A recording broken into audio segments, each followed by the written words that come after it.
मेरा भाईंदर वसई विरार पोलिसांच्या गुन्हे प्रकटीकरण शाखेनं तेलंगणातील जहिराबाद येथे मोठी कारवाई केली आहे।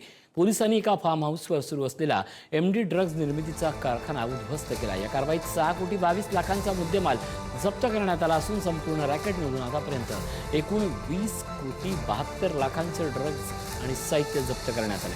हैदराबादमधून 2 मुख्य आरोपींना ताब्यात घेतल्यानंतर हा पर्दाफाश झाला आहे। या 2 ड्रग्ज प्रकरणात पोलिसांनी आतापर्यंत एकूण 15 आरोपींना अटक केली आहे। त्यामध्ये लागणारे काही बँड सबस्टन्सेस आहेत, ते हे बँड सबस्टन्सेस खोटे कागदपत्र तयार करून इम्पोर्ट करण्याचा पण और एक इंटरनॅशनल रॅकेट यामध्ये उघड झालेला आहे।